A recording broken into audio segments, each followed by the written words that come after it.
Olá, eu sou a Caroline e eu vou falar um pouco da minha trajetória e atuação no ensino da matemática. Eu entrei na UFMG e o primeiro projeto que eu fiz parte foi o Olimpo, que é um cursinho preparatório para alunos de escolas públicas que queiram fazer Olimpíada Brasileira de Matemática. Foi uma experiência incrível com uma turma onde todos amavam matemática. Vou deixar o link aqui do lado caso vocês queiram saber um pouco mais sobre o projeto. Logo depois eu comecei a dar aula no Centro Pedagógico através do ProEng, um programa de ensino de jovens e adultos, e eu vou dar destaque a essa experiência, pois foi a partir daí que eu comecei a colocar em prática algumas das minhas propostas pedagógicas. O perfil das turmas de EJA era completamente diferente daquelas que eu estava acostumada no Olimpo. Os alunos tinham extrema dificuldade de matemática e muitos não gostavam do conteúdo. A maioria eram senhoras com mais de 60 anos que foram impedidas pelos pais de estudar. Na época, principalmente no interior, as pessoas não eram incentivadas a isso, mas desenvolveram outras habilidades como grandes donas de casa e costureiras. Baseando nos princípios da arte na matemática e tendo isso em mente, eu elaborei junto com um colega a atividade confeccionando roupa de boneca e levantei o seguinte questionamento: como podemos fazer uma roupa de boneca a partir de um molde humano? Tivemos diversas respostas e resultados. Os conteúdos trabalhados foram conceitos geométricos, grandezas, medidas, proporção, também números racionais, pois as medidas não eram exatas. Dava para ver o brilho no olhar das alunas de poderem calcular e aplicar a matemática em algo que tinha tanto significado para elas. Eu gostei tanto dessa atividade que no ano seguinte eu fiz uma outra de modelagem matemática, mas com contexto diferente. Estávamos no início do ano, o preço das coisas aumentaram como sempre, e eu levantei o seguinte questionamento para os alunos: quanto o poder de compra do brasileiro diminuiu nos últimos 10 anos?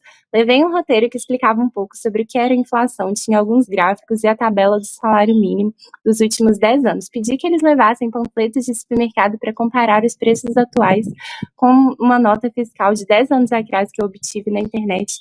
E os resultados foram bem legais, os alunos ficaram muito felizes de finalmente conseguir entender o que estava sendo falado no jornal, o que era aquele índice percentual que aparecia.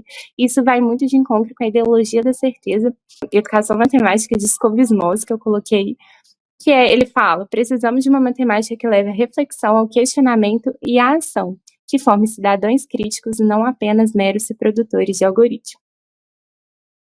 Depois dessa experiência, eu passei no concurso público estadual e comecei a dar aula na Escola Estadual Padre João Matos de Almeida, onde eu tenho incentivo enorme para trabalhar de forma diferenciada, e foram eles, inclusive, que me incentivaram a estar participando dessa Olimpíada para professores.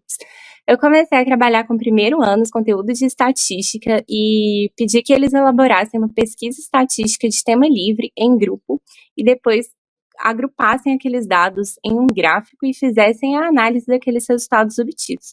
Tivemos diversas pesquisas legais perguntando sobre a quantidade de filhos que as pessoas querem ter, salário, mas teve um específico que me chamou a atenção. Eles levaram para um lado mais social, perguntaram no bairro de um dos integrantes do grupo o que as pessoas pensavam que merecia mais atenção dos governantes e que mais investimento mesmo. Era transporte público, saúde, educação, conservação das ruas e iluminação.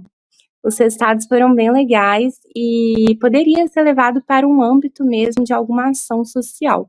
No segundo ano, a turma já tinha um perfil mais artístico e eu estava ensinando geometria, então trabalhei com fotografias. Eles iam fazer uma excursão para o Parque Guanabara e eu pedi para que tirassem fotos de brinquedo que contivessem polígonos para que depois eu revelasse e eles pudessem calcular diagonais, ângulos e também através de uma escala, perímetro e área.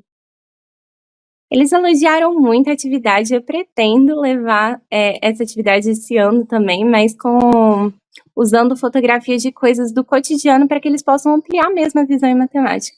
Concluindo, esse ano, na intervenção pedagógica, eu fiz uma adaptação de um jogo, daquele jogo Fecha a Caixa, usando o Uno, que eu chamei de Uno Matemático, para que eles calculassem probabilidade e usassem os conceitos de análise combinatória na análise do jogo. Eles gostaram bastante. Na minha escola tem também o Clube do Xadrez, que além de xadrez eu estou trabalhando com o jogo do cavalo para estimular o raciocínio lógico dos alunos.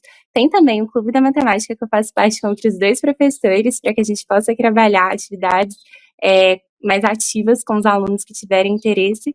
E essas foram algumas das atividades que eu desenvolvi, sempre buscando embasamento teórico. Hoje em dia a gente tem acesso a uma diversidade de trabalhos e eu também tenho algumas ideias que eu pretendo colocar em prática e poder contribuir com o trabalho de outros professores. Muito obrigada, tchau, tchau.